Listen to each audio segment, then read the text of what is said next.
jëf mbokki internet Tivactu TV ñu ngi leen nuyu bu baax a baax di leen ziar di rafetlu ànd bi ngeen di ànd ak ñun saay su ne pour seen deuxième numéro 45 minutes de vérité tey nag ñu ngi fi stade municipal bu Tivaouane war a waxtaanee ci lu jëm si rénovation stade bi ak lépp li ko ump lépp di ngeen ko xam tey waaye balaa ñuy dugg ci waxtaan bi comme niñ koy defee dañu nuyu la xalif général des Tidianes Serigne Babacar Sy Mansour di ko ziar bu baax a baax di ko ñaanal yàlla mu defal ko jàmm defal ko njabootu Seydil Hadji Malick ji fi nekk yëpp naka noonu ñuy nuyu kilifa diine yi nga xamante ni ñoo nekk Tivaouane yëpp di nuyu autorités yi nekk fii tàmbale ko ci préfet du département Mamadou Gueye nuyu le maire Demba Diop Sy nuyu tamit madame la présidente du conseil départemental tey nag suñu gan seen biir émission 45 minutes de vérité mooy Gora Seck nekk conseiller municipal waaye nekk tamit président commission sportive bu mairie bu Tivaouane monsieur le maire ñu ngi lay nuyu di la dalal ci Tivactu TV.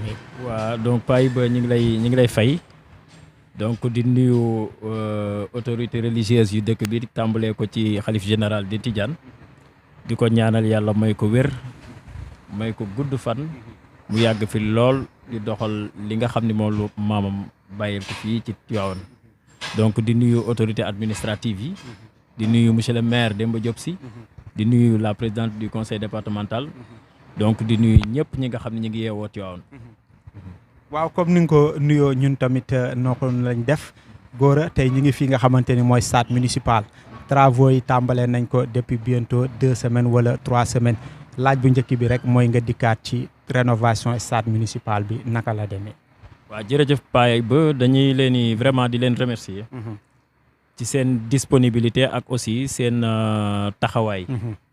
parce que yaakaar naa stade Tivaouane urgence bi mu nekkoon moo tax toute la population donc ñëpp dañuy intéressé wu ci travaux yi donc ci loolu nag vraiment ci la monsieur le maire jëlee décision daan ni du ma yem ci lal gazon kese parce que y a 10 disciplines qui sont pratiquées dans l'espace communal te bu ñu paree ci espace bi ñoom ñëpp dañu war vraiment pour que seen niveau de performance élevé dañu war am fu ñuy mën a pratiquer seeni sport donc ci loolu ci la jëlee décision ni day def rénovation totale bu stade bi tàmbalee ko ci lal pelouse bi d'abord moom nga gis liggéey bi donc boo ko xoolee mi ngi avancé beneen bi ci des muy les grilles de protection donc ñu reprendre ko defar ko ba nga xam ni dina nekk lu méngoo ak gazon yi nga xam ni moom lañ fi lal bi ci topp moom mooy les portes yi nga xam ni moom moo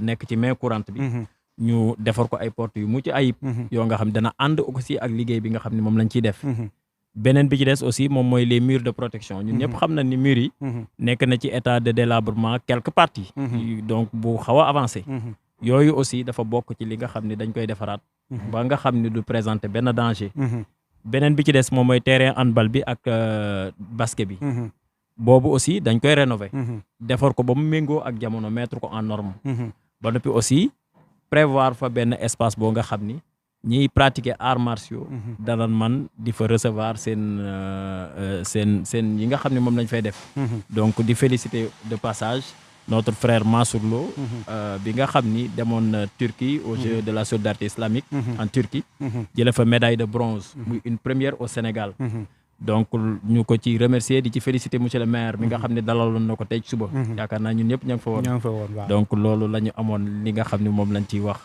pour le moment par rapport ak Mansour Lo ñun tamit ñu ngi koy encourager bu baax di koy pousser di koy wax ni ko Tivaouane yëpp ñu ngi sa ginnaaw pour d'autres grandes victoires mais ku wax un projet d'un tel envergure dina am ay nit yoo xamante ni ñoom lañ ko jox tey jii est-ce que mën ngaa wax waa Tivaouane ñan ñoo yor liggéey bi ban promoteur moo yor liggéey bi jëm ci rénovation stade municipal bu Tivaouane. waaw bon Paye ba dafa am loo nga xam ni yaakaar naa sportu Tivaouane dafa bari ay ñoo nga xam ni ñu am xam-xam lañ am taxawaay ci sportu Sénégal ci loolu nag wax dëgg yàlla en concertation avec tous les acteurs donc le maire moom ñëpp xam nañ ko ci ay travaux de grande envergure donc moom wax dëgg yàlla moo waxtaan ak benn promoteur boo nga xam ni xam nañ ko muy mbay donc présentement moom mooy rénover stade bu Kébémer di defar bu xombol di defar feneen ak feneen fii ci Sénégal moom moo tegoon bu Maniang Soumaré waaw moom moo tegoon Maniang Soumaré. donc présentement nii moom moo fi nekk. di ko liggéey. mu nekk nit koo nga xam ne nag ñëpp xam nañ expertise am. ak ay compétence am. en matière de rénovation et de construction de stade. mais Mbaye moomu noonu nga wax xam nga projet bi dafa judd rek ñëpp waroon ci kontaan mais mu suscité ay interrogation yu bari. parce que yaa ngi koy wax ku ne promoteur ba léegi ñu bëri ne ana plan bi ana maquette bi loolu lépp waa Tivaouane gisuñu ko ñu ne promoteur bi mu ñëwee daf leen présenter rek projet mais indiw leen loo xamante ni lu matériel la loo xamante ni mën nga koo gis est-ce que yow en tant que président commission sport gis nga maquette bi mën ngaa wax waa Tivaouane que ni maquette bi mi ngi fii am na. waaw mais Baye Ba dafa am loo nga xam ni. yaakaar naa ñu bëri léeg-léeg dañ ciy def yenn commentaire te maîtriser wuñ. mais dañuy bëgg a xam rek dañuy effectivement donc c'est normal je les comprends aussi. te yaakaar naa dëkk buy mel ni Tivaouane aussi. boo fi dee liggéeylu. il faut s'attendre à ce que donc nit ñi di poser wu ay questions ci lépp pas boo nga xam ni yaa ngi koy teg. mais yaakaar naa maire yi dafa am ay procédures yu bari. yoo nga xam ne experts yi mën nañ ci ñëwaat. man nag commission laa jiite. muy commission sport. ñu am 2 missions. muy mission d'orientation ak mission de suivi. dans notre mission d'orientation accompagner nañu maire. ba nga xam ni stade bi liggéey bi tàmbali na. aussi suivi bi boo saa yooyu ñëw ci stade bi di nga ñu fi fekk. wala nga fekk fi un membre de la commission du sport. ñuy suivre donc évolution travaux yi. comme il se doit. yaakaar naa ni ñun foofu la ci suñ compétence yam leneen li nga xam ne mooy exécution. kooku c'est le bureau du maire qui s'en charge. parce que aussi jaadu na dans une municipalité ku ci nekk xam sa rôle. xam fi nga ci yem. xam fi aussi li nga ci war a dox. léegi bu ñu génnee cadre commission sport tu es conseiller. si comme conseil yi nekk foofu yëpp. est-ce que projet bi fi mu war a jaar conseillers municipaux yëpp yëg ko est-ce que jaar na foofu ba ñëpp yëg ko parce que am na si ñoo xamante ni nee nañ yéeguñu ko. début travaux yeeg concertation yi war a am yëpp am na conseil yoo xamante ni yëguñu ko est-ce que conseil yooyu noonu yow da nga si bokk wala sûrement doo si bokk parce que tamit jege nga monsieur le maire mais conseil yu bëri nee nañ yëguñu ko exécution travaux yi jaarul fi mu war a jaar monsieur le maire dafa mel ni ku yor xaalisam si poosam lu ko neex lay def parce que projet bu mel nii normalement un projet bu demee ba egg plus de 50 millions war na am appel d'offre te loolu lépp dégguñ ko si projet bi. waaw mais Baye Ba yan conseillers ñoo ko wax parce que man damay dégg léeg-léeg conseillers yi nee nañ bëggoon naa xam yan conseillers ñoom ñoo ko wax. parce que bon man wax dëgg yàlla sama aqulaay taala lay wax su may wax damay wax lu ma xam. gisaguma wala déggaguma benn conseiller municipal de manière solennelle mu taxaw daan ni projet bi nii xaw ma nu mu demee. beneen bi ci des aussi mooy maire dafa am loo nga xam ni mooy mission moom mooy rôle am moom moo ko war a doxal. donc du lépp loo nga xam ni maire da koy def rek. dafa war a ñëw ci conseil municipal bi dikk ni leen nan laa koy doxalee. am na ay procédure d'urgence yoo nga xam ni war na fi am. am na yeneen procédure yoo nga xam ni procédure d'urgence nga wax effectivement mais lii procédure d'urgence la. je crois que donc bon man du ma ci nekk parce que aussi xam nga. mooy li ma la wax procédure d'urgence mooy loo xamante ni jàmp goo xamante ni mënuñu fi nekk di xaar ak yooyu. dëgg la te lii nii je pense que ni comme que ñun ñëpp ñoo ko bokk te nañ ko def boo gis nañ ko waxtaanee moo ko war a jiitu. mais yaakaar naa sportif yëpp. du ma ni moom la parce que du ma expert. ba noppi nekkuma bureau du maire. maire moom moo xam nan lay doxalee gestion municipale am. yaa ngi dégg loolu du ma ci dugg. parce que man dama nekk nit koo nga xam ni bëgguma di dugg ci loo nga xam ni. du sama rôle. moo gën a wóor ñun ci suñu mission. wax naa la ko sànq. mission d'orientation ak mission de suivi. je crois que bu liggéey bi tàmbalee war nga xam ni kon donc te mu nekkoon une attente de la population sportive de Tivaouane. kon doxal nañ suñu mission. beneen bi ci des mooy saa yu ñu fi ñëwee di nga gis ñun ñuy xool ba xam gars yi ñu ngi liggéey bi ni mu waree wala liggéey bi ñu waree. daf ñuy jaral sax ñu dem wuti benn expertise à l'extérieur. pour demander ko ay conseils jox ko ay renseignements moom mu renseigner ñu. buñ ci gisee loo nga xam ne am na ay rëq-rëq wala mën na indi leneen ëllëg si biir ñu saisir directement le maire. te vraiment nit ku ñu jox une oreille attentive la. donc par rapport à nos missions. mais nag au-delà de nos missions. vraiment duma ci aventuré wu. xaw ma dégg nga ma xaw ma dégg naa li nga wax. au-delà de ces missions là dama bëgg rek si 2 missions ak suivi ak évaluation yi nga xam ni moom lan jox commission sportive amee. voilà mais ba léegi ci liggéey bi est-ce que bi ngeen koy def xalaat ngeen le moment bi ngeen ko def ak hivernage bi xam nga des fois mu taw yoo xamante ni loolu tamit mën na indi ay gàllankoor ci durée d'exécution travaux yi est-ce que yooyu yëpp bi ngeen koy jël xalaat ngeen. man nag travaux yi bëgguma sax ñu naan bu ngeen koy jël. ndax toute la communauté sportive de Tivaouane. ñoom ñoo taxaw tem ngir travaux yi ñu démarré. yaakaar naa le maire bi mu dajee ak le conseil municipal un vendredi. daf ni leen léegi promoteur baa ngi nii toog bëgg nañu ñu démarrer travaux yi. ñoom ñoo jël parole ni ko maire avant mu leen koy demander. ñun dey pare nañ ngir toog sax 3 ans. yoo nga xam ne duñ nawetaan duñ am benn activité sportive pour que stade bi nga defar ko. kon biñ koy def concerté ak. non acteurs yi mu concerné yëpp.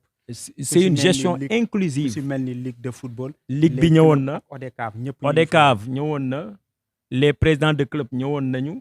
les anciens sportifs aussi ñëwoon nañ. pratiquement acteurs yu bari yoo nga xam ni xalangu nag dajul suuf. acteurs yu bari yoo nga xam ni yàlla dogal na ñu jot leen ci moment boobu. donc jot nañ leen ñu ñëw ñoom ñëpp en concertation à l'unité. à l'unanimité je voudrais dire.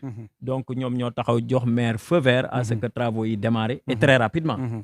d'ailleurs mercredi bi leen promoteur bi ni leen dafay démarrer. mercredi boobu dañoo xëy muy taw fajar teel muy taw bu metti ñu bëri keroog sama téléphone dafa mel ni dafay exploser.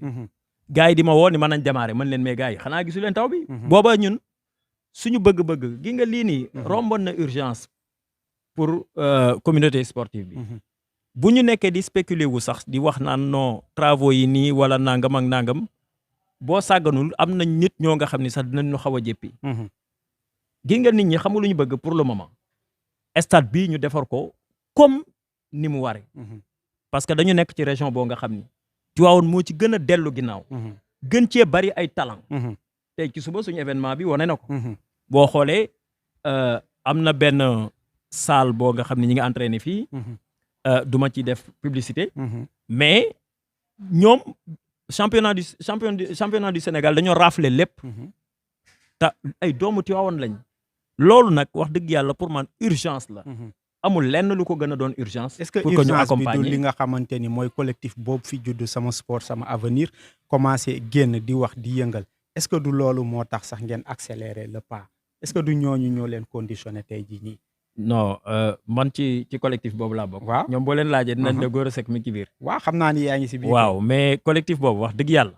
parce que ñoom tamit début travaux yi tamit am na rôle bu essentiel bu ñu joué. parce que période bi ñu génn ak élection yi ngeen xam naa doo leen bëgg ku leen yàqal ngeen woo leen à la mairie parce que bi ñu leen njëkkee woo sax gis nañ ku mel ni ngañ woon mën nañ koo tudd devant le maire mu wax ko ñu ne ko ñun gëmuñ ne stade bi dinañ ko defar est-ce que du ñoom ñoo leen pressé ba ngeen démarrer. non yaakaaruma ko parce que man wax dëgg yàlla depuis au lendemain de notre élection man maire booba lañ tàmbali lañ ko saisir ñu waxtaan ci stade bi.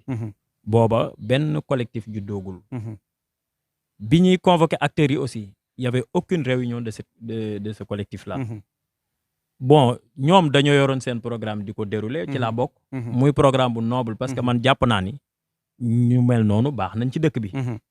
parce que man mii boo laajee ñoom Grand Mbaye Dondo donc daan nañ toog ci suufu lampe bële. naan non suñu stade bi kañ lañ koy defar. ñun dañ ko doon jooy. kon ñoom bu fekkee dañu judd vraiment dañuy rafetlu seen taxawaay.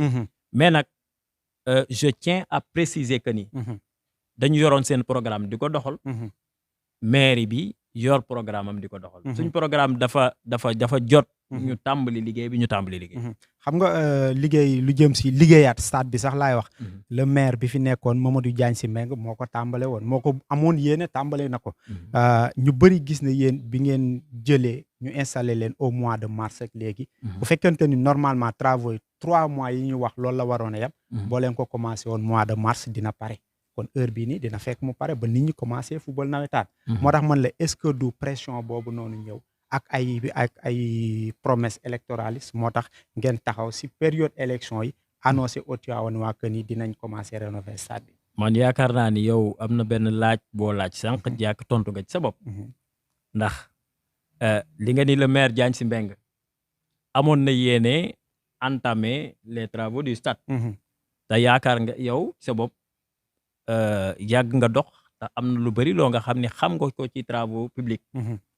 bu ñuy tàmbali liggéey bi mooy procédure bi mi ngi vraiment donc mi ngi avancé. donc est-ce que du Diagne Sy moom moo tàmbali woon procédure bi. donc la gestion municipale c'est une continuité.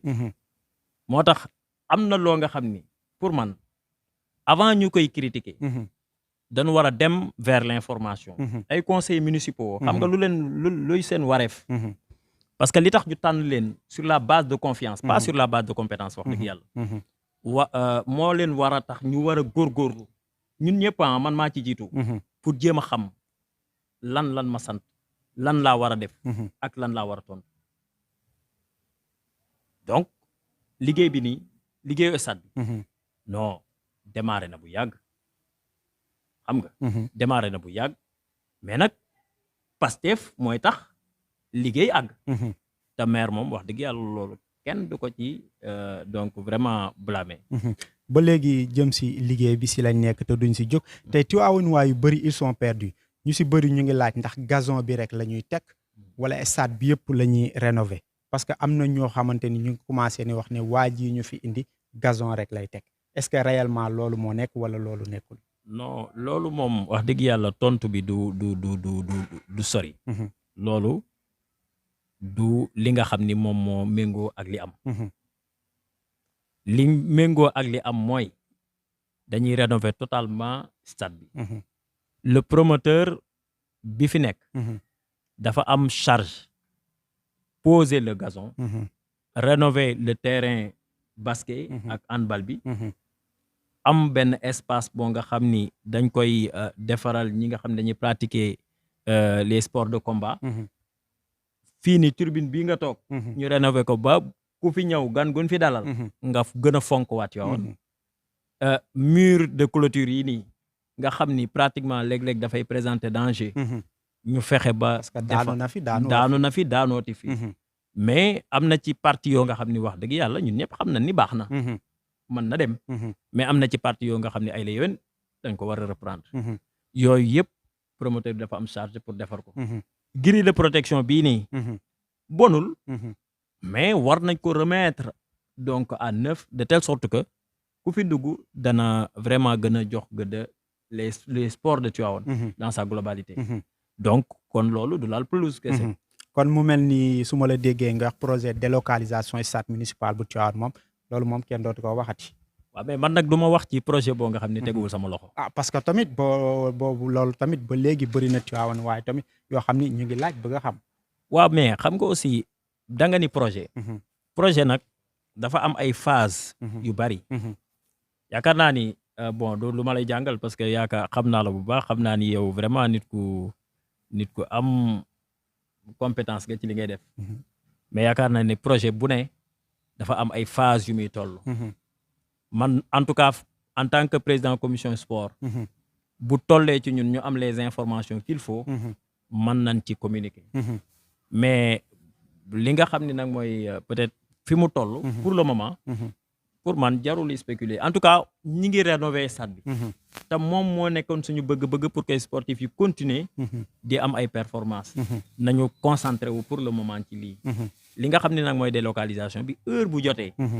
sportifs yi danañ xam ni peut-être donc def nañ ko de la meilleure des manières. parce que dafa am ñu ne da ngeen demoon ci benn kilifa di ko seeti mu ñaan leen ne leen stade bi bu ñu ko mënee toxal parce que des fois sax dañuy nekk à côté sëg yi di fa denc ko wàññeeku bu yenn activités yi amee ba foofu noonu nit ñi dañ koy dégg moo tax ma laaj la est-ce que ba léegi loolu noonu ñoo xam ne ñaan lañ ko yéen fan ngeen si toll.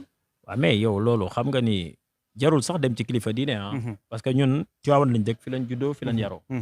chaque jour que jëfee ñi ngi ànd ak nit ñi di leen di denc ci armée yi. léeg-léeg loolu effectivement wax dëgg yàlla yow mi sax mën nga ko seede. ni léeg-léeg ñuy denc fii am match am animation ngay dégg écho yi ba foofu. te loolu Tivaouane dafa am nag vraiment benn statut boo nga xam ni yu bari dañ ko ci sóoraale. moo tax loolu pour man jarul communication bu bari. bis bu jotee man xam naa nit ñi fi nekk nit ñu responsable lañ. am na loo nga xam ni bis bu jotee. ñoom nañ ci jël matuwaay yi ñu ci war a jël. par rapport ak promoteur bi cahier de charge bi nga xamante ni moom la leen soumettre. ngeen wax ko léegi ba ñëpp jàpp ko 3 mois yi est-ce que réellement d'ici 3 mois dinañ livrer au Tivaouane stade Moustapha Niang. waa am nañ ci yaakaar. ndax xam nga jaam moom mooy dogal. jaam mooy sabablu. mais yàlla moom mooy dogal. en tout cas moom souhait bi mu am. mooy avant 3 mois sax mu livrer stade bi. avant 3 mois travaux yi pare. ak livrer stade bi donc dafa am na benn nuance. bu ci nekk. mais avant 3 mois travaux yi pare. loolu bëgg-bëggam la te mooy suñu bëgg-bëgg. mais nag gis nga travaux yàgg na fi am. yaa ngi dégg travaux yàgg na fi am ñu ni dana pare dans 3 mois. mu dem am une petite dérogation boo nga xam ni adjoindre na ci. mais pour man loolu c'est pas méchant. en tout cas li ci am solo mooy sportif yi am na lu ñuy xaar. te bientôt danañ ci am aperçu. ndax promoteur bi dana def lépp loo nga xam ne travaux da koy am. parce que li ngay wax nii xam nga léegi moom VAR dafa xew. effectivement gars yi dañuy téye vidéo yi di xaar. chaque jour bu ñëwee sportif yi dañuy toog di xaar di kose. ñu demee ba 3 mois yi mat nag. te gisuñu seen stade nag boobaa dañuy génnaat fii di yëngu. mais ku ñuy VAR. parce que xam nga lan moo tax. ñun au sein de la commission dañu opter pour une gestion inclusive. avec tous les acteurs. ñoo toogandoo ci benn table. ni promoteur bi. travaux yi lan mooy durée bi. mu ni 3 mois mooy durée bi. kon ñun bu fekkee loolu amul. te du lu ñu souhaité. vraiment day daal di doon avant muy doon combat population bi. ñun suñu combat lay doon parce que mooy suñu mission. à ce que ñu appuyer donc sur la gâchette. pour que li mu war a def mu def ko. loolu mooy li nga xamante ni yaakaar naa waroon nañ ko mën a wax ci stade bi. mais bu ñu nee commission sportive bu mairie bu Tivaouane. du lool rek ngeen war a liggéey. am ngeen ay plan d'action sport bi am na loo xamante ni mbëbët ngeen ko ci comme li nga waxee suivi ak accompagnement bi. tey ji lan mooy plan d'action commission sportive bu mairie bu Tivaouane bi nga xamante ni yéen a ko jiite. waa bon commission sportive bi moom wax dëgg yàlla biñ ko jëlee ba léegi. ñi ngi ciy jéem a doxal. liñ ci man di ci jéem a doxal ni mu war a doxe parce que aussi pour man sas la. bi ñu taxawee tudd suñu jëmm ju xeebu ji. daan ne ñun yéenay jiite commission sportive bu Tivaouane. quelque part am nañ ci vraiment ak jaaxle. mais quelque part am nañ ci satisfaction. li tax ñu am ci ak jaaxle mooy Tivaouane ëpp ñu fi xam-xam. ëpp ñu fi aussi. Vraiment vécu. ci sport. mais yàlla dogal ñu bokk ci conseil municipal bi ñu ne ñuy léegi yéen leen cëralee ngeen jiite commission sport bi nekk ci commission sport bi. di jéem a vraiment épauler les sports de Tivaouane. donc loolu mooy peut-être donc jaaxle gi ñu ci am. mais satisfaction bi ñu ci am mooy dañu nekkoon di ñoti ci sport bëgg ko lool. presque boo ñu mosaan ñëw fii nii da ñu fi fekk. ñu ciy jëf boo man ci navétane laa démarré. bi may démarré ci navétane aussi dama ñëw zone. may remercier donc waa Nim gi ñoom Grand Kader Fall. ak ñoom Ablaye Mboub ñoom Ramon ñoom Matar Diouf waa Kouli yi. ak tous les sportifs de Tivaouane. de passage. ñoo ma fekk sama buntu kër. ni ma yow da ngay toog naan sportif yi nii liggéeyuñu. Kouli doxul. ñëwal ñu doxal ko. ma déplacé wu ñëw ci assemblée générale bi donc nekk trésorier Kouli. presque pendant plusieurs années. biñ ci jugee ñu ni ma nag faaw nga dem zone. ma nekk délégué Kouli. bi ma demee zone c'est un premier mandat gars yi def ma le secrétaire administratif. ce qui n'était pas évident. secrétaire administratif pratiquement c'est le cerveau c'est l'unité centrale même donc de la zone. ma géré ko benn mandat. daaw yàlla dogal. bi mandat bi jeexee donc ma waxtaan ci avec le président Abdou Sall. mi ngi ci commission sport bi pour montrer ne y a de la matière dans la commission. moom mu ni ma man bëgg naa nga jiite zone bi.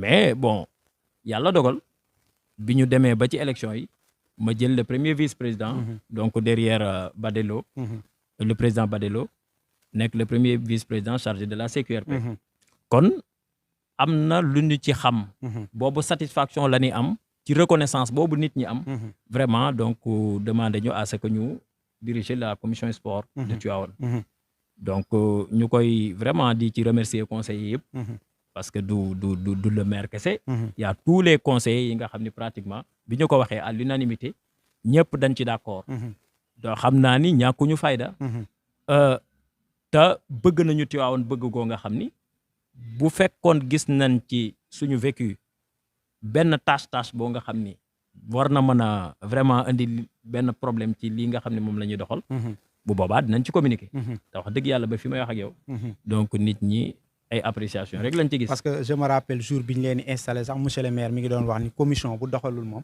après dinañu xool nan la ñuy def ak ñoom tey bu weesoo loolu en tant que Gora Seck bi nga doon sportif bi nga doon tey moom mooy sa principal défi ci li nga xamante ni jox nañ la ko nga war koo jëmal ci sport ci Tivaouane waaw bon suñu principal défi yaakaar naa bon défi yi bari na mais loo xamante ni yow ça te tient à cœur nga xam ni lii kat war naa ko mën a apporter le sport le monde sportif Tivaouane man waxoon naa la ko dès le début ni la man avec les sportifs dañ doon toog ci lampe bee manaan leen non fii ni mu mel jaaduwul bu ñu demee ba tàmbali les travaux du stade de rénovation du stade première loolu défi la woon dès le début au lendemain de notre élection rek ñun dañoo saisir le maire xam naa ni bu fekkoon kuy def commentaire la dina ni mais booy yi est-ce que du liñ ma toppee woon mooy stade bi mais loolu du suñu défi ñun kese parce que yaakaar naa ni sport Tivaouane su relevé woo ñun ñëpp ñoo ci am vraiment satisfaction kon donc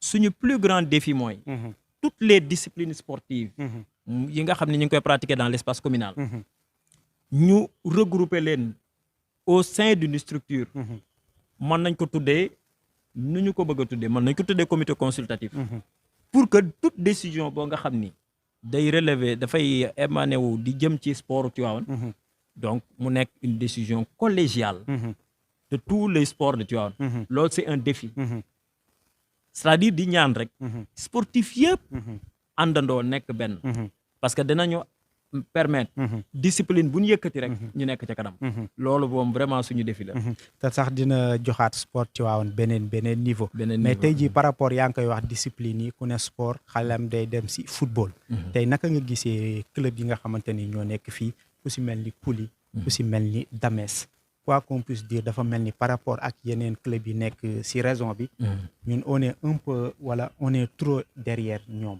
lan mooy la différence lan la ñu war a def pour mën a hausser le niveau par rapport ak yeneen club yi ah bon bëgguma soustraire vraiment ci analyse u experts yi mais en tout cas le constat am nañ droit nag vraiment constater que nos clubs vraiment par rapport ak niveau de performance yi nga xam ni ñu ngi koy évoquer dans la région donc suñu club yi dañu nekk pratiquement derrière loolu moom il faut le reconnaître mais aussi mën nañ ko expliquer te yaakaar naa ni ñu ngi ciy jël ay mesures ndax benn mooy amuñu woon infrastructure bu leen di permettre vraiment ñu évoluer ci haut niveau récemment am na benn match mooy tournoi monté bi Kouly doon jouer bi nga xam ne moom laa gën a jege te moom ci laa sañ a wax bi ñu demee ci gazon synthétique la ñu footballoo suñu gone yi kay entraîné ci suuf ñu entraîné ci suuf ñu dem yóbbu leen ci gazon synthétique donc suite bi ñun ñëpp xam nañ ni mu demee pratiquement ils ont été vraiment malmenés te xam naa booy seen talent ni ñoom bu fekkoon yàlla dogal na ñu am ay infrastructures yu leen di permettre seen niveau de performance mën a relever wu kon du demee noonu mu mel ni ñu ngi leen di fàttali yéen a ngi seen biir émission 45 minutes de vérité tey ñu siy dalal monsieur le maire Gora Seck di président commission sportive bu Tivaouane Gora mu mel ni li ñu desee ci waxtu bariwul bu weesoo football bi tamit am nañ fi comme yeneen discipline arts martiaux yi mais tamit Tiv basket club dafa mel ni souvent gars yi dañ leen di fàtte bu ñuy wax sax duñ leen tudd alors que ñoom tamit côté performance dañuy génn récemment dem nañ rek Thiès am fa ndam je pense que ni recevoir woon ngeen leen au niveau de la municipalité ñoom tamit ak Renaissance handball ñoom nga xamante ni ñu ngi ci beneen discipline sportive nga xamante ni mën nañoo wax ni li ñu leen di tudd sax du bari ñu si mel noonu naka la ñu war a mën a def pour jàppale leen ñoom tamit. waaw heureusement donc Baye ba bi nga rectifié. ci basket club peut-être man nga ni dañ leen doon fàtte. mais instant bi moom gisuma ko ñuy fàtte. ndax ñoom bi ñu demee am les 2 trophées là. régional. maire de leen recevoir immédiatement. donc vraiment sargal leen. ci état moment boo nga xam ne moment bu xate la woon. mais malgré tout cela dañu ma non ñooñu moom il faut ma recevoir leen. donc mu recevoir leen sargal leen accompagner leen aussi ci seen journée yi nga xam ne ñoom ñi ngi ko amoon. en tout cas ñun on est en train on essaie même vraiment donc de suivre tous les sportifs dans vraiment yi nga xam ñi ngi ci commune bi di officier. dafa am keneen koo xamante ni moom sama champion la mooy Missa Ndoye moom mbër la nekk fii Kër Cheikh. waaw xam nga ko moom champion la moom tamit man dama koy topp ba récemment sorteem bi mu mujjee def dama fa dem di ko jëli gis ko mu nekk xale bu am jom ko am kii nga war fa dem seeti ko ñoom tamit côté làmb ji ñoom tamit li ñuy ñaxtu bari na de. waaw mais xam nga aussi kum ci mënti doon yaakaar naa ni ku ciy ñaxtu rek dañoo accès gul ci yow. mais xalangu dajul suuf. sport dafa yaatu. dafa bari aussi donc ay spécificité ak ku ci nekk ni nga ko mën a aborder. présentement ni ma mën a ñëwee dans un terrain de football rencontrer donc ay sportifs yu bari. mënuma ko def ci làmb parce que làmb sport individuel la. moom ak pratiquement arts martiaux yi dañoo xaw a ndóoroo quelque part arts martiaux xaw ko tane tuuti. mais qu'il se rassure que ni commission bi moom du bàyyi benn segment incha allah parce que suñuy grand lañ suñuy frère lañ yoo nga xam ni vraiment yàgg nañ leen a suivre en étant vraiment spectateur en étant donc un fan du sport donc yàgg nañ leen a suivre kon gisuma kun ci fàtte ñëpp incha allah dinañ leen seeti waxtaan ak ñoom xool lu leen maire mën a apporter pour que ñoom li ñuy def mën a jëm ca kanam mais incha allah loolu moom donc je vous en rassure quoi. lan mooy doon le message aux sportifs tey soo amoon loo leen di wax à travers Tivactu lan lay doon. waaw bon à travers Tivactu muy plateforme bu jeunesse bi di suivre parce que du tey la sama première émission ak yow donc di la ci remercier di ci remercier vraiment seeni staff technique. non yooyu moom dañ koy indiwaat en classe. effectivement boo commencé waate bu école ubbi rek dañ indiwaat rubrique en classe yi ñu doon. waaw mais xam nga fii moom du ma enseignant. fii conseil municipal la. fii commission sport la bokk. n'est-ce pas. commission sport ay président la ñëpp ay président lañ. parce que koo ci woowoon tey dana man li nga xam ne moom la ñuy doxal. mu doxal ko wala nu ko gën a raw sax parce que yàlla ñun dañoo nattu mënewuñu wax donc li nga xam ne dañ koy expliquer sax dañ koy expliquer difficilement mais ñu ngi ciy jéemantu parce que dëgg moom yomb da wax te bëgguñu ci suñu mission bi nii ñu wax ci leneen lu dul dëgg message bi ñuy lancer le sport de Tivaouane dans sa globalité rek mooy un message à ce que ñu unifié wu ñun ñëpp tout le monde autour de l'essentiel parce que yaakaar naa am na ay pas ak ay jéego ak ay taxawaay yoo nga xam ne daaw fi am tey ci suba rek am na ci seen orateur yi ku ko wax ni lii nii c'est une première dañu génn maître Boubacar Fall daa di may génneel ay tas de médailles yoo nga xam ne gagné nañ ko au niveau national kon léegi don bi mi ngi changé ñi ngi tàmbali di bàyyi xel doomu Tivaouane ñi nga xam ne ñi ngi am ay performances ailleurs ñi ngi am ay résultats yu positifs yu ñu mën a présenter devant la scène ñi ngi leen di bàyyi xel di leen accompagner di leen jox assurance rek ni leen commission bi la commission elle est ouverte ku ci nekk mën nga ñu saisir ñun moom soriwuñ ñu ngi ci dëkk bi jàngalekat lañ CM4 lay jàngale foo ma fekk boo ne ma commission sport ma déglu la damay bàyyi lépp lu may def déglu la parce que loolu moom moo tax donc ñu teg ñu fi ay ndawu Tivaouane lañ ndawu Tivaouane nag bu la Tivaouane soxla da ngay bàyyi lépp looy def daal di ñëw taxaw donc loolu lañ amoon comme message bu ñuy lancé vraiment. comme ni nga ko defee ñu soxla la nga bàyyi sa yitte yëpp ñëw accordeel ñu temps bi ñu waxtaanee stade bi waxtaan li nga xamante ni amee ngeen ko comme mission ak mbëbët ngeen ko def ñun tamit ñu leen di souhaiter bonne chance pour la suite. mu nekkoon seen émission 45 minutes de vérité pour ce deuxième numéro ñu dalal fii monsieur le maire Gora Seck di président commission sportive ñu fekk ko fii nga xam ne mooy stade municipal bu Tivaouane fii lañ doon defee waxtaan bi te nag ma amoon réalisateur bu spécial Mansour Faye di koy sant di koy gërëm di leen jox rendez-vous mercredi bii di ñëw ak beneen invité seen biir émission 45 minutes de vérité.